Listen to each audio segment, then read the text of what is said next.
바울은 데살로니가의 형제들에게 이렇게 썼습니다. 우리는 젖먹이는 어머니가 자기 자녀를 따뜻하게 돌보는 것처럼 여러분을 부드럽게 대했습니다. 우리는 여러분에게 부드러운 애정을 가지고 하느님의 좋은 소식뿐 아니라 우리 자신까지도 주기로 결심했습니다. 우리가 여러분을 매우 사랑했기 때문입니다. 바울의 사랑은 그가 말하는 방식에 분명히 나타났습니다. 그 덕분에 그의 가르침에 더 힘이 있었죠. 우리의 말을 듣는 사람들도 우리가 그저 정보를 전달하거나 맡은 임명을 수행하고 있는 게 아니라 그들에 대한 관심이 진실하다는 걸 느낄 때 더 잘 듣고 호응할 것입니다. 그럼 어떻게 따뜻함과 감정이입을 나타낼 수 있습니까?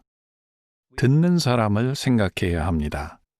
예를 들어 봉사 나가기 전에 구역 사람들이 구체적으로 어떤 문제들을 염려하는지 생각해 보십시오. 그들은 무엇을 믿습니까? 그들의 감정을 헤아려 보십시오. 연설을 준비할 때는 형제 자매들이 어떤 문제를 겪고 있는지, 그들을 어떻게 격려할지 생각해 보십시오. 또 듣는 사람들에게 새 힘과 위로와 격려가 되는 표현을 사용하십시오. 사람들이나 그들의 신앙을 무시하는 말을 하지 않도록 조심하십시오. 나이가 많거나 권위를 가진 사람과 대화할 땐 공손한 표현을 사용해야 합니다. 이제 한 형제가 공개 강연을 하면서 감정이입을 나타내는지 함께 살펴보시죠. 오늘날 많은 사람이 진화론을 믿습니다. 지성 있는 사람들이 그런 비논리적인 이론을 믿는다는 게 도무지 이해가 되지 않습니다. 대다수는 과학자들처럼 소위 배운 사람들이 믿으니까 그저 따라 믿는 것이죠. 그럼 진화론이 얼마나 터무니없는 이론인지 스스로 깨닫도록 어떻게 도울 수 있습니까? 혹시 청중 가운데 진화론을 믿는 사람이 있었다면 기분이 어땠을까요?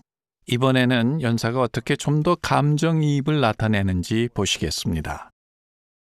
오늘날 많은 사람이 진화론을 믿습니다.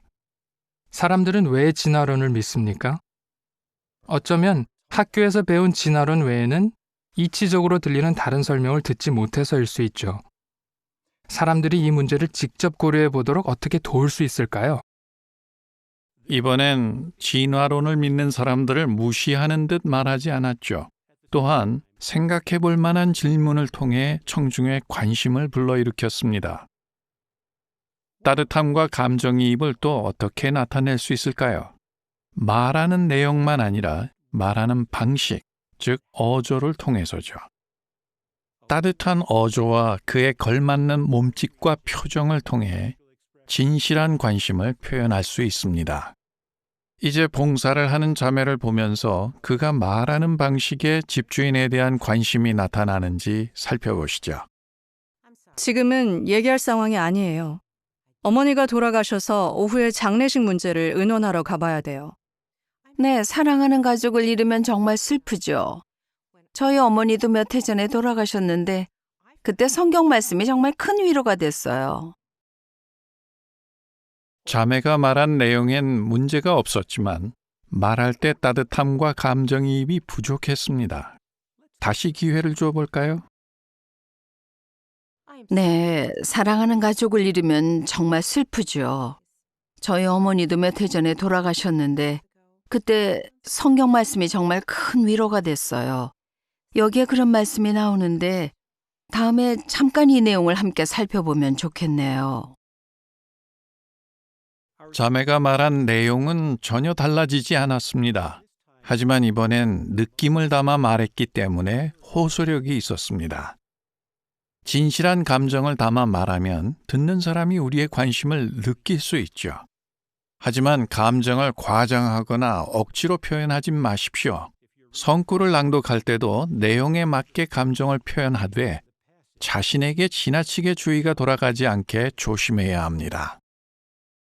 이처럼 듣는 사람에 대해 생각하고 말을 주의 깊이 선택하고 관심을 나타내면 사람들에게 새 힘과 위로와 격려를 줄 수 있을 것입니다.